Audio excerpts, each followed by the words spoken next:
Welcome everyone officially to our NGH Washington chapter meeting for May. I'm Jody Solberg. I am the chapter president. I'm joined here today, I'm so excited, by Dani, who is our secretary, and we have Barb Decker, who is also our membership chair. And so they'll introduce themselves here in a moment. And I know Dani's going to be speaking today, so we're really excited about that. NGH Washington is the Washington chapter of the National Guild of Hypnotists. You do not have to be a member of the Greater National Guild in order to be a member of NGHWA, but you can do both, absolutely. And there's a lot of great benefits and perks when it comes to training, when it comes to discounts on events. We have chapter meetings every single month, except for when we have our conferences, and we do a holiday party in December. We have our World Hypnotism Day in January. We have our Pacific Northwest Hypnosis Conference that we team up with Anthony Gitch to help support. That's going to be in June, so that's in a month from now. So definitely stay tuned for everything we have going on. If you'd like to become a member, it's $50 for the year, which is a great price. And you get to not only hang out with us because we're wonderful, but also you can be in the directory on our website. So a little bit more SEO, little searchability, being able to be found, especially in our local area, which is fantastic. So that being said, I want to introduce our speaker for today. Again, our secretary, Dani Green, who is going to be sharing all sorts of fabulous things, and I'm going to let her tell you all about. Oh, thank you so much, Jody. We're so excited to be in the NGHWA chapter meeting today. And I'm going to be presenting on before and after now, understanding the importance of hypnosis in our cosmic evolution. Now, today's presentation might feel like kind of like a fire hose of information, because that's pretty much how my mind works. I was going to review 2 books today, but I've decided to add a third. What I hope for you is a lot of this has to do with higher consciousness, which SD spoke about in our previous meeting, and James spoke about purpose and a whole bunch of other things. And this kind of is adding to that and tying that together and giving us a forward look. So I'm really excited about that. So as I speak, and I will have to read my notes because they're so specific, but I'd like you just to imagine all of this happening in the future. Like we can collectively, with our mind and our imagination and our heart, be part of this change. My sister suggested that I listen to the book, The Future Human by Lee Harris. And the final chapter was about the evolution of our soul in the future and how if we can achieve a level of higher consciousness that it will literally shift humanity, the human culture, the human story, and the whole planet and the cosmos, actually. And that I was just so excited. It says if we can, in the next 15 years, we're going to see a significant shift. And I got really excited about that because the heart healing, the soul, inner mind, subconscious stuff is all what we're about. But then in this book, Lee Harris mentioned Atlantis, and I did not know a thing about Atlantis. So as I'm searching Audible, I found a book called The Journey to Atlantis, and by Sarah Breskin Cosme. And she uses the technique of QHHT, which is quantum healing hypnosis technique. And I know that Tina does that in our group, and so that was cool. And then I'm just innocently driving along the road, and Audible now suggests books when you finish books. So they suggested the book, The Alchemy of the 9 Dimensions. And I'm like, I want to be at 9 dimensions. How are we going to get to this higher level of consciousness if I'm not aware of all these dimensions in which I could dwell in my mind and heart and body? And so that's how this whole thing came together. All right. So I'm going to begin with the before. which is a hypnotist journey to Atlantis. So it's going to give us an alternate view of our origin, which I love. Change. If I could change my mind about everything every day, I'd be super happy. So this just gave me a really wide, broad, bigger, wider, deeper view of our origin on the planet.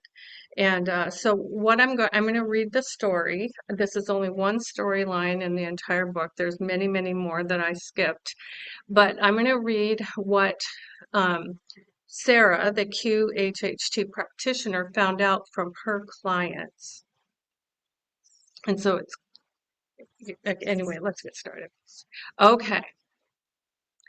The story began when a neighborhood mom named Jen had a fluid-filled brain tumor that she could only be addressed by taking steroids for the rest of her life. And Sarah the practitioner knew she could help Jen. So immediately in this QHHC session, Jen stepped into the ancient city of Lemuria. And then after this first session, Jen's brain tumor began to shrink and resolve, and within a month it was gone, which is medically not possible. But it became possible because her body was still dealing with the stress of what happened in Lemuria. And once she realized what that was, it was able to resolve itself. So that's really cool. So this story reveals the collapse of Lemuria and Atlantis. Many of you may have been in these places and may have been in these ancient civilizations when it was going well. Well, this is a collapse, so that's why it's rather negative and unfortunate. So I want to point that out. Okay. So the Lemurian culture was led by women because of the knowledge of healing through plants and through the mother and daughter passing this information along subconsciously and biologically. So Lemuria also had positive energy laden red crystals, which are apparently created when asteroids do things. The queen's first daughter, the queen of Lemuria, died by falling into a chasm.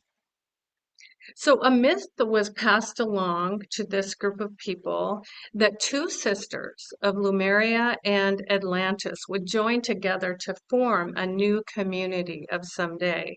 The older sister who died was from Lemuria. The younger sister will be taken to Atlantis.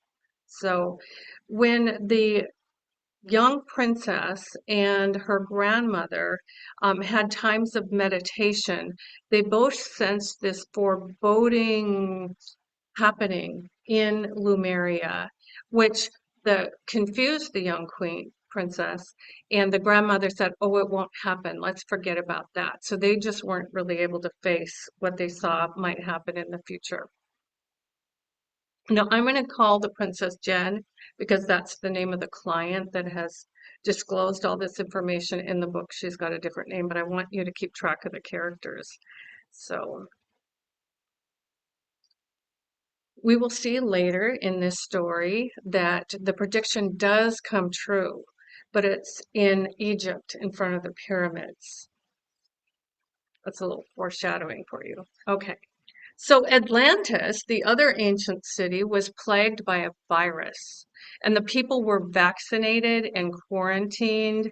And the leader and a group of people went to Lemuria to find the secret of their extremely high immune systems and to get more of those red crystals for himself.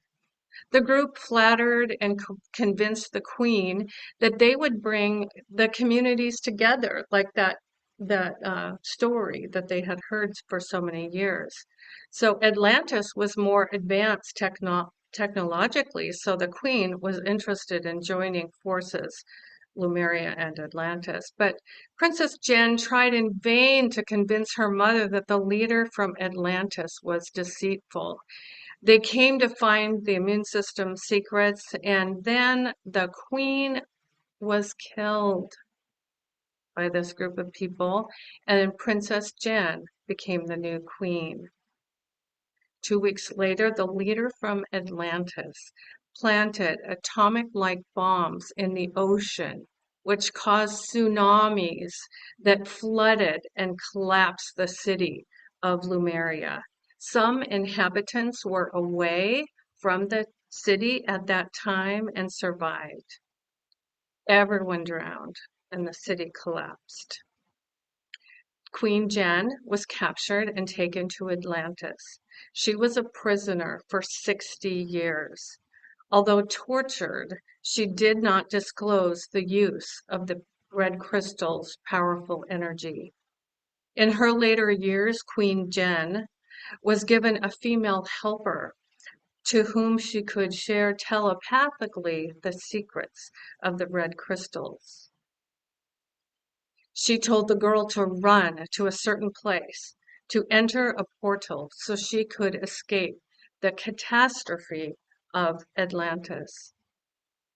For the 60 years that Queen Jen was tortured, the leadership of Atlantis was searching for more power. He recognized that animals had power and spliced the DNA and body parts from animals into humans. The hybrid people were often disabled for the rest of their lives or died. The two groups that did survive, the human and were humans and cats. They survived this, and humans and fish survived this. So the cat people, the cat parents, took as many cat children as they could to escape Atlantis. They had a premonition that something was going to happen. And that was one of the communities from Atlantis that met in front of the pyramids in Egypt. I know, don't you just think this is amazing? All right, so, and you can see cats represented in Egyptian hieroglyphics because they recognized the power of these animals. Not only the cat, but the cat people. The fish people became known as mermaids. And according to the clients that have recounted the story, mermaids are alive today and they live in caves in the ocean. Doesn't make you want to watch The Little Mermaid all over again. The leader of Atlantis obtained power from a trident staff that was in the city. The staff was meant to move objects with its energy, but the leader used it to subdue slaves and build the city. The animal people did not bring more power to the leader. The ones that didn't bring more power were killed by vaporization and turned to dust. So that's how the leader made these people disappear. And I could go on and on with details. So when Queen Jen said she was ready to die and give her captors the secret of the red crystals, instead, her incantation did the opposite. As she held the red crystals to her chest, Jen blew up the city and the inhabitants of Atlantis. The leader was killed. Queen Jen died as well, and she was able to join her younger daughter who died in the floods in Lemuria. Her daughter died so quickly she didn't realize she was dead until she met her mother again. When Queen Jen passed into the next realm, she had to rest for a very, very long time to recover from the trauma of this torturous and heroic life. So during a QHHT session, Sarah, the practitioner, found herself in Atlantis as a male judge who befriended Queen Jen and chose the young girl who would learn the secrets of the red crystals. Queen Jen's helper escaped Atlantis through that portal and became the mother of many on Earth with those secrets inside of her. Isn't that cool? So the people who escaped Lemuria and Atlantis were drawn to the pyramids in Egypt. They cooperated and were beneficial to each other. They had secret books in rooms under the pyramid. The Udaitan community was led by women. Once again, a leader who wanted power came and sowed distrust in his people against the women. Eventually, the power-hungry people killed and set fire to the women-led community. The distrust and trauma the massacre has carried on as distrust of women in leadership throughout generations. So because these two communities were led by women, they were both destroyed. It has planted a distrust of women in leadership through the generations, and women became afraid to lead. But I'm hoping this is changing now. Let's change this now. So the leader of the warring people in Egypt began to write down a religious view of the origin of earth and humankind in order to centralize and control, and I would add benefit, the human story. Religion started with hallucinogenics, in which they saw God as above humankind, which is true, actually. God is with us and in us, not above us, in my opinion. So, also recounted in the QHHT sessions, this is a different part of the story, a community of beings many light years away from Earth wanted to help Earth evolve. They seeded planets, our planet with plants. They nurtured the amoeba to become animals and ape-like humans. They assisted us in our evolution. The planet sent 50 crews of spaceships to crash land on various places of the Earth. One commander from this highly advanced planet mated with an ape-like woman.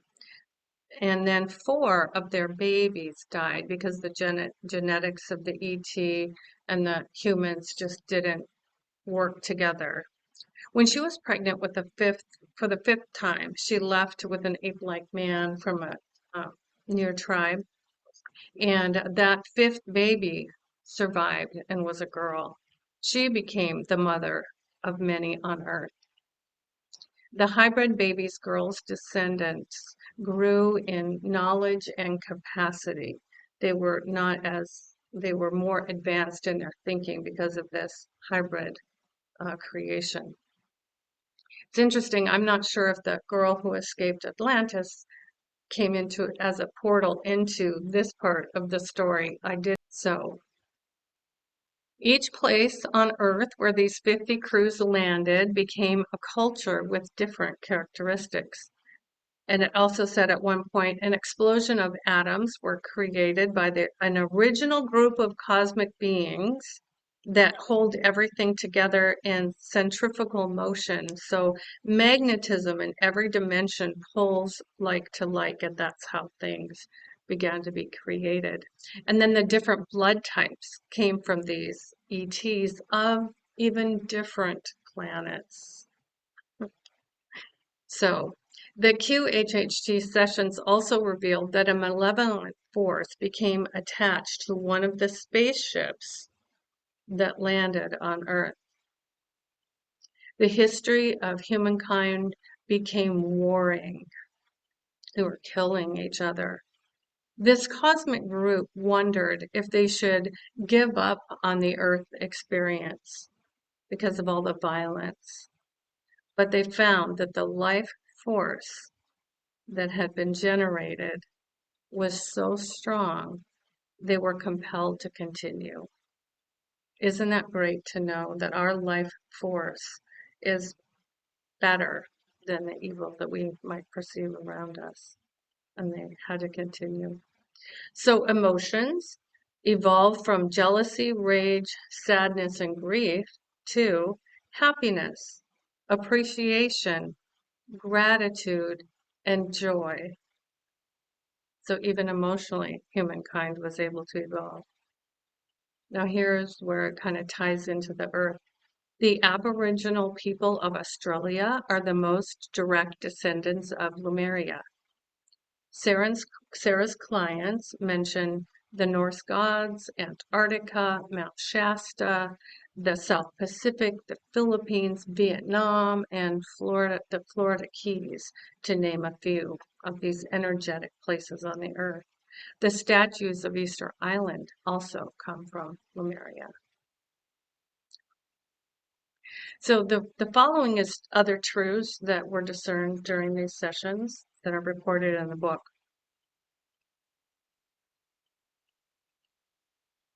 So the author discovered that we are an ancient grouping of beings from different planets. We will continue to evolve. We will never be alone. We have to see that the darkness of our past and false impressions has divided us and created misery on the earth. But we are to emerge into the light of love, equality, and balance.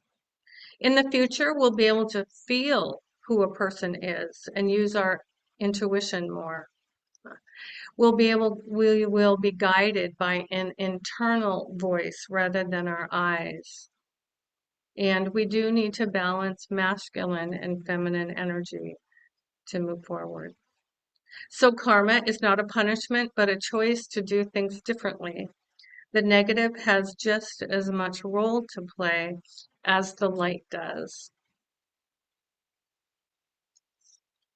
We're moving into a great awakening of self and others to be who we are and to feel our own greatness. Can I get an amen on that? To know ourselves deeply and to empower others to follow the inner self, which is our true identity at a deep level. Another fact, the Bermuda Triangle is real because there are 3 placements of red crystals under the ocean, and people literally do fall into a portal to another dimension in the Bermuda Triangle. It was reported that ETs, as light beings on their planet, come into bodily form to Earth in blue uniforms with a certain insignia here, and they still come to Earth to take water and soil samples to see how we're doing. The author surmises that after the COVID virus and quarantine, that many have moved into a new sense of heart space. When that virus happened in Atlantis, they were kind of still heartless. At least the leader was in all the things he did to survive the virus. But we have moved into a new sense of heart space, which I believe is true. Now, in happy news, the author does recount a ball of light that is a benevolent source of energy, always looking for benevolent sources of energy, aren't we? That creates and continues to create beings and planets.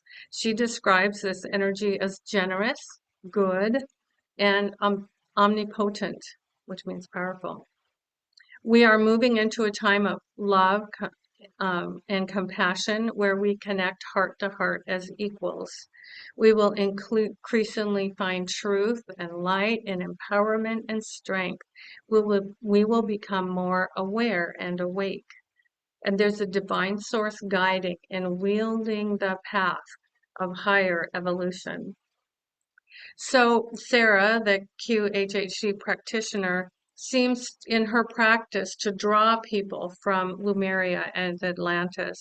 The collective trauma of these past lives are being released and resolved through these sessions. So it's no longer impacting them and the earth. It's interesting to me that the author named current countries in which these events happened, which really brought it to the present day. To me, it brought the story to life, the struggles that we now face as descendants of all these beings and all these happenings. I trust the stories that are revealed through hypnosis, whether factual or allegorical. We can learn so much about our past and present. So I also wanted to recount the history of Lemuria and Atlantis in case you or your clients find themselves there in a past life. At least you'll have some context for that. So now I'm going to move on to A Future Human by Lee Harris and Regina Meredith. So this is a very possible view of a new era of human development. So Lee Harris has been channeling beings called the Z's for about 20 years. And he was the interviewer in this book, was Regina Meredith, and she's been interviewing people related to alternative health and higher consciousness for about 30 years. To me, it felt like a very credible source because of that. So the book addressed the evolution of the human soul in the last chapter, which recounts the following positive and inspiring possibilities for our future. Harris also asserts that the healing that we achieve in our own selves and for our clients and in the world heals the human family, the planet, and the cosmos. So I'm working with two clients who just had very severe past or present issues, and they've really healed a lot from them. And when I told them their healing is spreading out, rippling out to the human family, the planet, and the cosmos, they both start crying. They're like, oh, another good reason, not only for my own life, but for others. I thought that was a beautiful, beautiful thing to keep in mind. So the Z's predict in the next 15 years, a new era of being human will emerge. We'll be more balanced and with harmony, love, and consciousness. We'll be moving into light and sound healing and infrared devices for healing. We'll sense the light of our consciousness in our bodies will emit and teach this light. We will be remembering our crystalline hearts and spreading crystalline energy. Humanity will continue to evolve and transform. Resonance, and connection will be understood. Consciousness will rule. We will lift from the physical gravity and the emotional gravity of the heaviness of the earth. So when 28% of human consciousness connect with their higher self and others, when it becomes that level of change, then the evolution of humanity will spread like wildfire. I happened to listen to a YouTube presentation by Lee Harris. It was free. 22,000 people logged into his teaching this week. Do you see how many people are just catching the importance of all of this? So the Z's say AI is galactic. It's been here before, and it's here now again. And AI will depend on whether the developer has good or bad intentions. So we can do that. Send some high vibes to the AI developers. Okay, so according to Lee Harris and the Z's, the old systems that we're experiencing right now will begin to fail. The world will become more democratic and the people more vocal. Lower vibe individuals want power. Higher vibe people will become communal leaders. Consciousness is stronger than biology, which you were just talking about, medical hypnosis being like our consciousness can change our biology. So those with ill intent will experience karmic problems, but we will become higher, lighter, and brighter. So art and music are gateways to spirit. I think it says later in the other book that when we look at art, music, even words, anything, we're actually perceiving the soul of the creator of that art or music. Like we're doing soul and soul connection to art and music, which I think is super great. So in 30 years, we'll depend more on the exchange of goods than with money. And within 50 years, we'll be using the frequency of the earth and energy will be free. So we will experience a spiritual expression So the soul has always been a driver of life, but it has had to work through fog and density.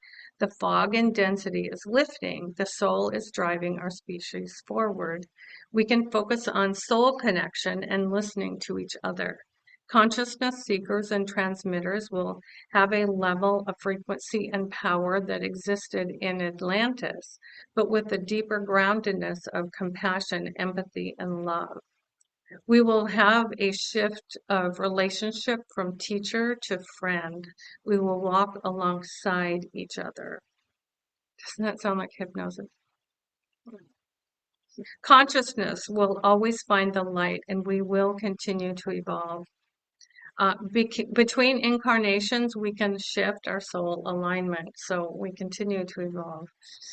The roles on earth will require spiritual capacity to find our spiritual purpose. They made an example of a doctor who might be doing a surgery. Well, he's doing the surgery to improve the life of his client and the family and the world. How much money he'll get for doing this surgery. You see what I'm saying? The purpose will all be about higher consciousness and higher well-being for the world. So they said that autism is on the rise in sensitivity and perception to rebalance what's missing on the planet. So they spoke about autism and other things, a lot of other things. Our job is to create this new world. So vibration will lift us and we will see the world differently. We can recreate better outer realities and inner realities. So if you're an inner reality person like me, you will create better outer realities for the world. And if you're an outer reality person, like getting people together to go for a walk in nature, that's going to create better inner realities for that group of people. So we each have our own like way of doing life, but it will work together. All right. We can believe that our actions and discipline will bring bold changes. So the current systems on Earth were designed and created by galactic, malevolent, malevolent forces, but we can be an influencer to the system. So we find that humanity often we blame ourselves for where the world is going or where it is right now. But if we can just see that there were forces that planted some of these systems, that it isn't like all our fault. I think that's helpful. Another thing, and I don't understand this, maybe SD does, but that the age of Pisces is over and we're in a new era of the age of Aquarius. And the Mayan calendar has run its course and now it's a new era because of that. Well, that's in the next book, but anyway, there's some stuff I didn't put in here that's coming to mind right now. All right. When connection is, we'll stay connected to self, purpose, and life. Self, our own self, our well-being, our purpose, and the life force within us. When connection is benevolent, like here in our hypnosis group, we will birth joy for ourselves and the world. That's why we love being here, right, Jody? Our hearts will support joy and connection, and people are important. Our quality of relationships will improve as we prepare for the coming decades of trust, safety, close connections, mirroring one another, affirming one another, and just being with one another. We will look for and find our spiritual purpose, which is for the highest good of all. We will look for where the Spirit shows up. We will awaken to bravery and courage given to us by Spirit to create a beautiful future. So I found all of that to be super helpful and in alignment with how we love to do life. And even though we might see the world differently, just knowing that we are, where people have changed, we can change. We can change the world by who we are and what we're doing. All right, well, that moves me on to this next book, The Alchemy of Nine Dimensions by Barbara Hand Clow. And I'll put the books in the description.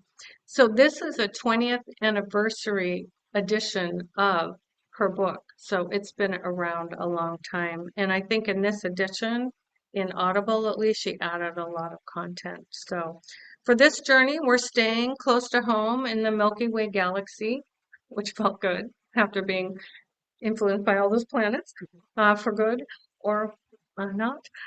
So the author was taught by the Native American practices of her grandfather. It's said that of all of his children born, he knew that he couldn't disclose this information until his first granddaughter was born.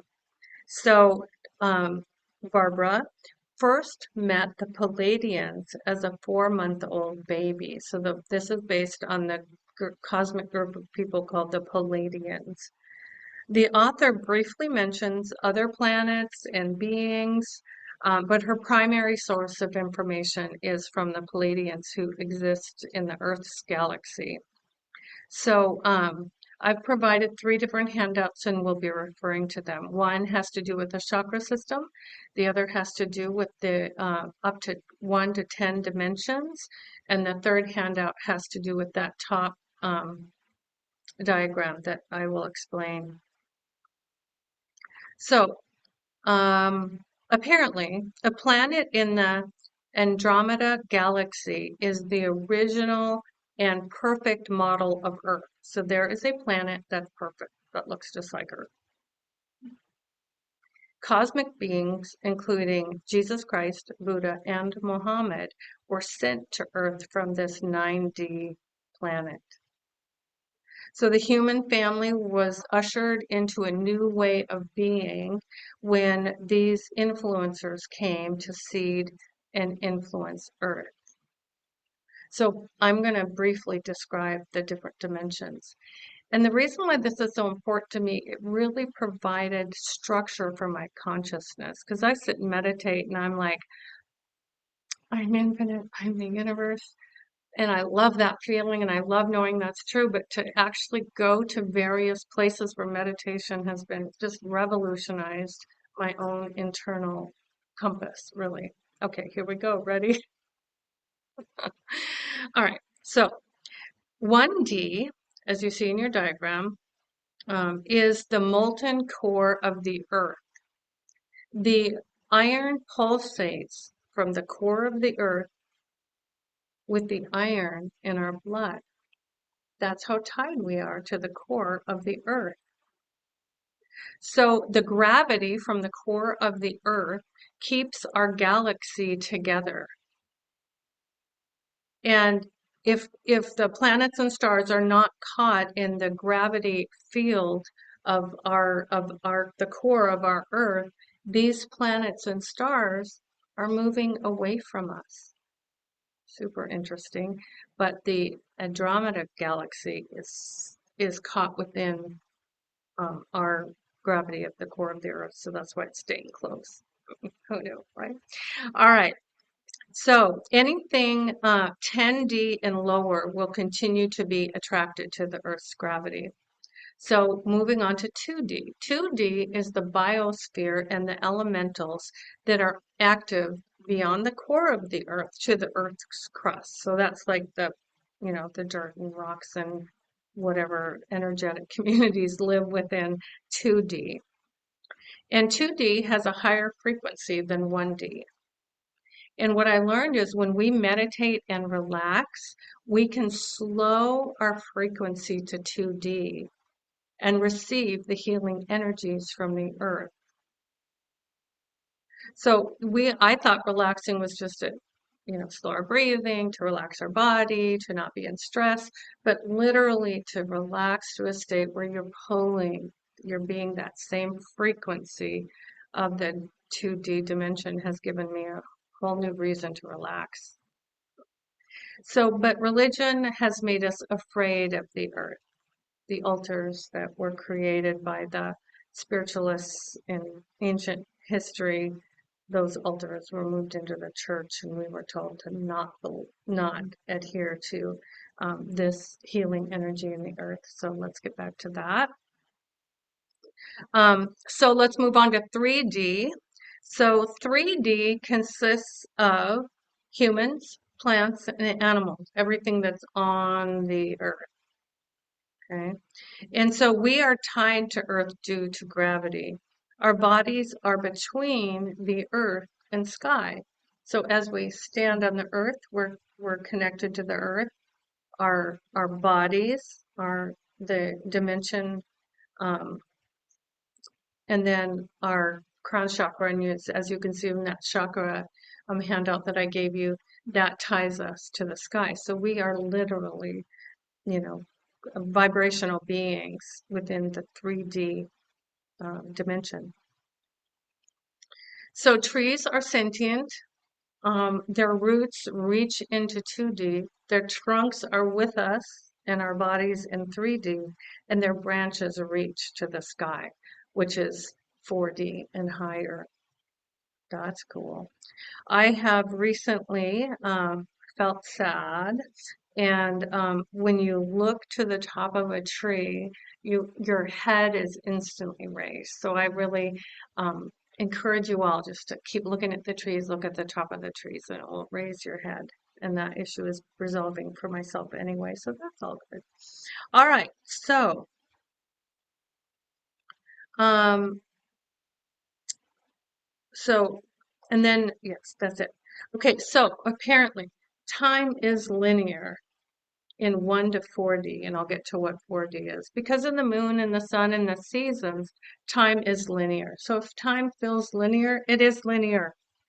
It is more than linear in 5D and above. So it's okay to believe in linear time now, and expansive eternal time, also is true, but we do live in linear time.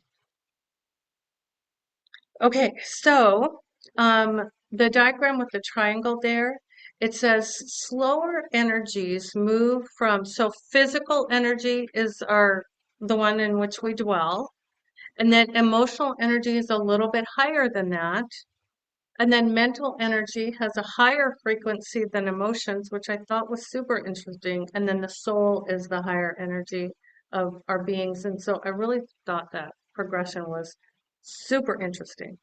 And then the author said, to make time more intentional, stay fascinated.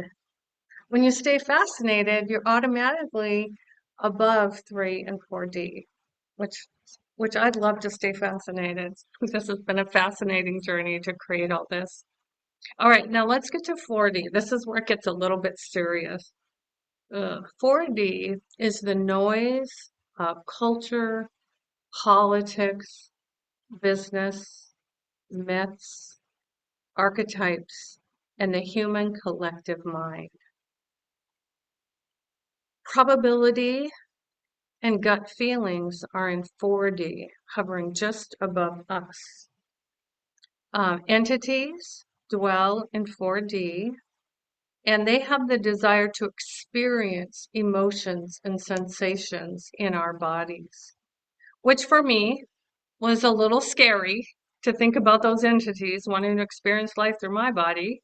Until I learned about 5D, which I'll get to next. So,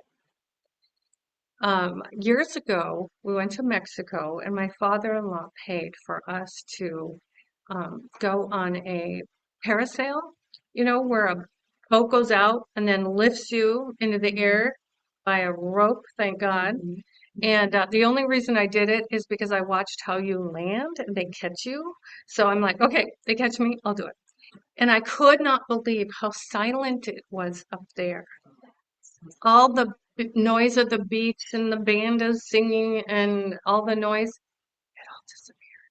And so I really have a sense of what 4D sounds like, right? And that 5D is just right there within our experience. So now, Clow speaks a lot about the dualities in 4D. Whenever we have a dualistic perspective, us against them, they're right, I'm right, they're wrong, it causes chaos in our thinking and in our world, which is, I think, what we're experiencing right now. And she has an exercise in her book that talks about the polarities of 5D. I don't love the word polarities. So basically what she's saying, 5D helps us enter in as the middle ground of understanding. That's the concept I live with, to try to get opposing groups to at least understand each other and move forward together rather than being so opposed. And those capacities and sentiments are in 5D. Thank God. Okay. So she talks about in 5D, we can untie the knots of chaotic dualities. So when you're meditating on the earth and the people and what's happening, imagine that you're untying knots. I thought it was a great word picture. So let's move into 5D. 5D is divine consciousness, which is full of possibilities. So 4D has probabilities, but 5D has possibilities. When we welcome the love and creativity of 5D, 4D will change. The more we dwell in body, mind, and spirit in 5D, we pull divine reality into 4D and into our 3D bodies, and we untie the knots of 4D. We're breaking through 4D and diffusing its effects. So healing comes from 1D and 2D and 5 through 9D.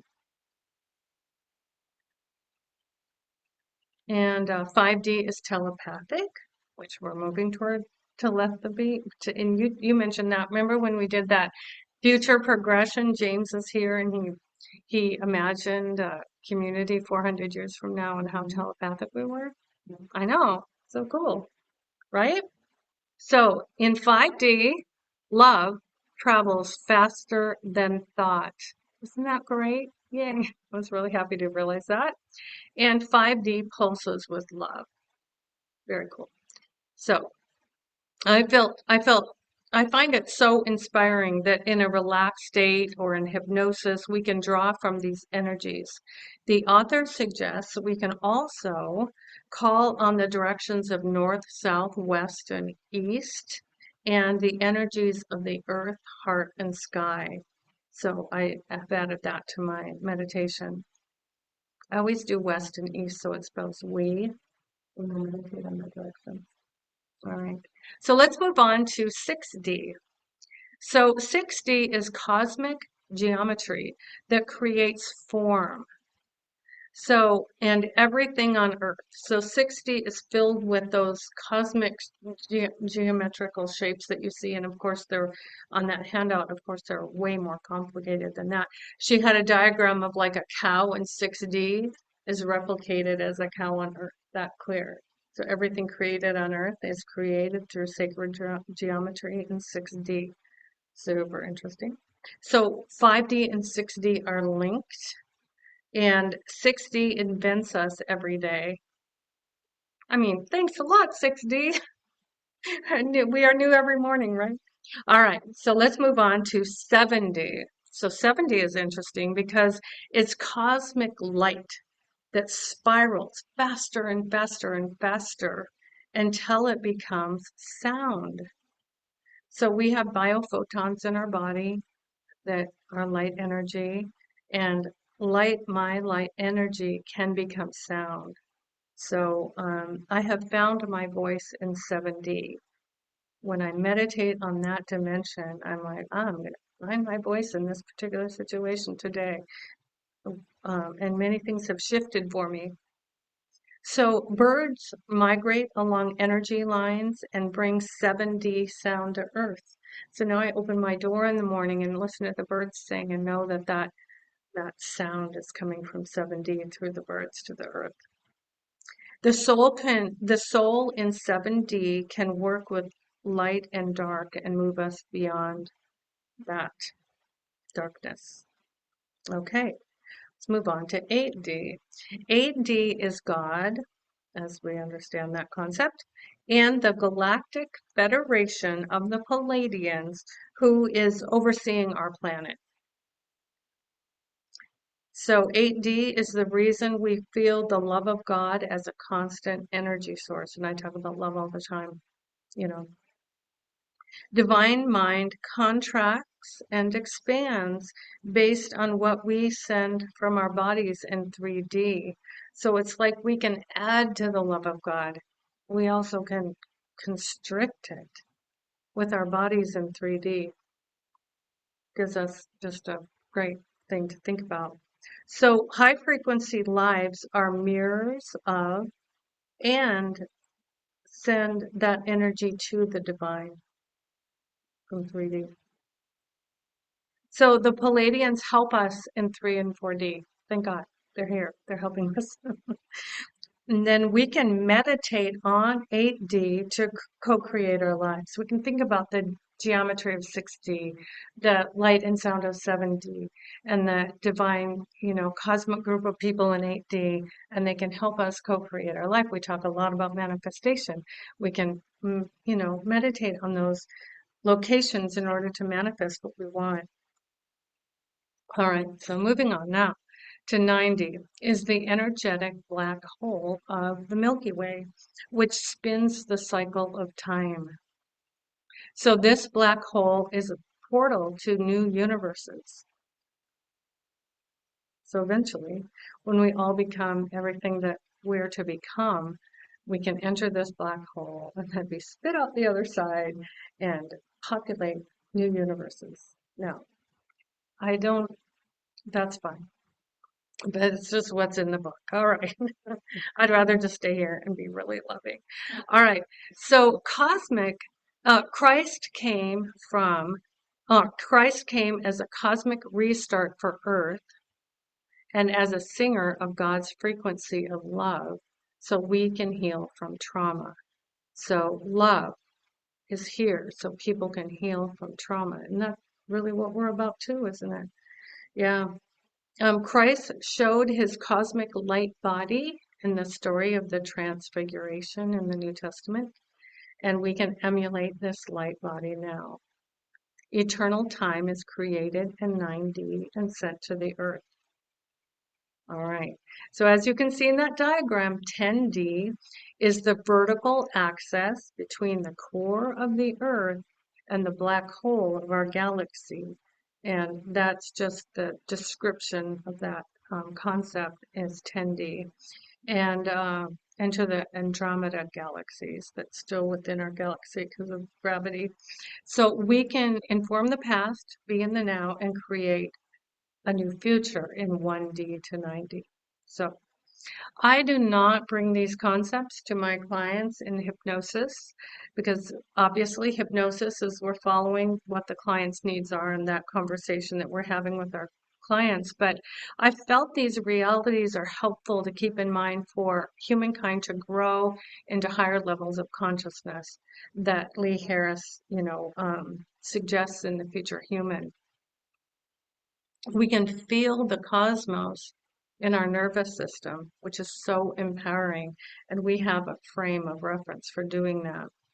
So in my meditation, I go from the core of the earth to the energy of the black hole and other universes, knowing that I can travel up and down these axes of energy to elevate and expand my consciousness. And I now understand the importance of nature and earth to our well-being and healing. And I do plan to get outside a little bit more. So humanity is awakening and slipping out of elite control. The divine plan on earth is on time, which I thought was helpful because it doesn't seem like anything's on time these days, but it is on time. So Clow in her book summarizes some of the content of her other books in this book.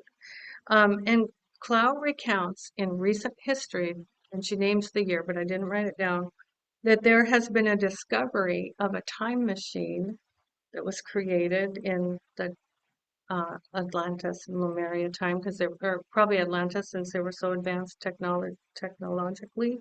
And there's one person, and she names the person.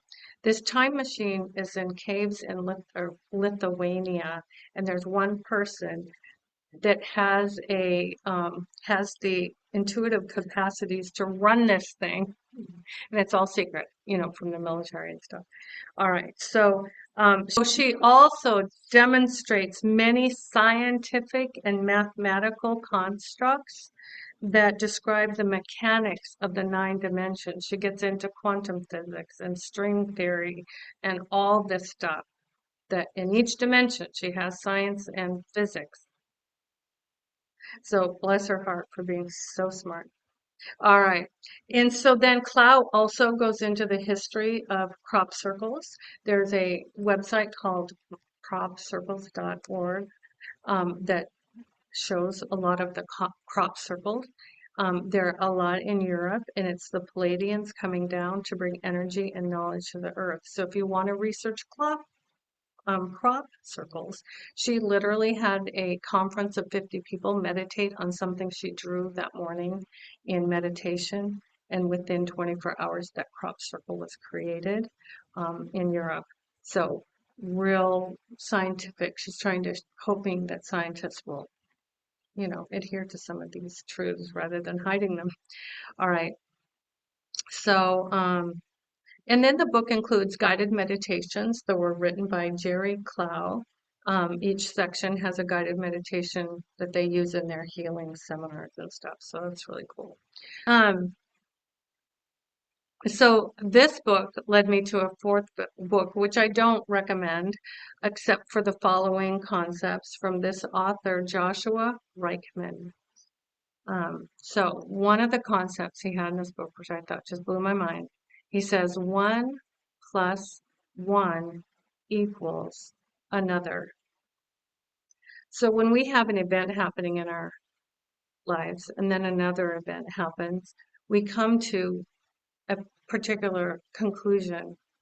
But if we can keep in mind 1 plus 1 equals another, that's what we do in hypnosis, is we try to reframe and heal and release and see things differently. And I just love that capacity of the word another, because it gives room for healing, for God to show up, for love to show up, for compassion and understanding or empathy or whatever our clients do achieve as they discern truth that heals. So 1 plus 1 equals another. I found that a really encouraging concept. And then darkness is not yet light. So rather than darkness and light being opposing each other, darkness is not yet light. I thought was a beautiful way to think about darkness. And then I was also reminded in this book that there's a name for God in the Christian Bible named Elohim, and that is actually a plural form of God. And so in church we go, well, that's a plural form, but there's only one God. We always dismiss that name of God. But when he reminded me of the name Elohim, I'm like, you're right, that means more than one God. God's working together, which to me spoke of the Palladians and the cosmic groups that are helping Earth evolve. It includes other divine or powerful beings. And then the author confesses, I was love, I am love, I will be love. And I kind of like putting love in the past, present, and future. I've never seen it. I've never used those words, but I thought that was nice. Yes, I was love. I am love. I will be love. And I just like it. I just like it. It's so flowy and it pulls our past and present and future all together in love. And I really did like that. After 9 pages of notes on that book, that's what I came away with. All right. So now I also said in the description, I'll be talking about polyvagal theory and integral theory. And I listened to a whole book on polyvagal theory in therapy. Fascinating book. And I just learned one interesting thing that I wanted to share. The book is The Polyvagal Theory in Therapy by Dana, D-A-N-A, Dana. So she said the vagal system, which is the system of nerves and communication in our body, the vagal system is like a 4-lane highway going north from body to brain. That's how much our body informs our brain. Wow. So that is why releasing negative, life-draining energy from our bodies is so important. And a one-lane highway from our brain back to our body. So I did want to point out that it's so important. Our body really does inform our brain a lot more than I realized. So 4-lane highway going north and a 1-lane highway traveling south from brain to body in response to what happens. So interesting. Now, in Integral Recovery is the book where I found the following concepts. Integral Recovery, really practical book about recovery by John Dupuy, D-U-P-U-Y, D-U-P-U-Y. So I've listened to a lot of integral recovery stuff, but this is one thing I learned that totally helped me. So I learned we have states and stages in our personal evolution. States and stages. So states are short reactions that we can move through. So we might find ourselves in a state of stress, but realizing we're not stressed, we're just in a state of stress, and it can resolve. We can move through it. I thought that was super interesting. But stages, once achieved, never leave us. And I have trouble when words are really similar to remember which is which. So for stages, to me, it goes, ta-da! I've arrived. That's how I remember that concept being different. So we can temporarily de-evolve due to stress, fear, or addiction. So stress, fear, and addiction do pull us back into a lower stage of being, in a state of being. But lower states of being and evolution. But the state that we achieve can never leave us. So it shows us how when we evolve, and we evolve to higher levels of consciousness and doing life, that we can get back there easily, especially for people that have lost so much due to addiction. They used to have a job, they used to have a family, and when they realize you can get back to that state hasn't left you. I thought that was a fantastic concept. All right. This author also proposes in the Christian tradition that God came as I am in the Old Testament, I am that I am. That Jesus came as I am in the New Testament, and we now are the I am. We are the I am now. Each of us. We are the I am. And so I added that just for your benefit, because when I meditate on those two words, I am, and I just I'm soaring, just absolutely soaring in meditation, but then to remember in my daily life as I go and do my life that I still am that I am just really is so empowering to keep in mind that we are that I am now. So as I finished this presentation today, I was drinking some tea, and the note on my tea bag said, "Be guided. Listen to the whispers of the universe." Isn't that nice? Yeah, and that's kind of the new era that we are in to pull in those good energies and knowledge from 5 to 10D and to listen to the whispers of the universe. So thank you for listening with your mind and hearts today. I love you all. Namaste. The divine in me celebrates the divine in you and in the world. Thank you so much.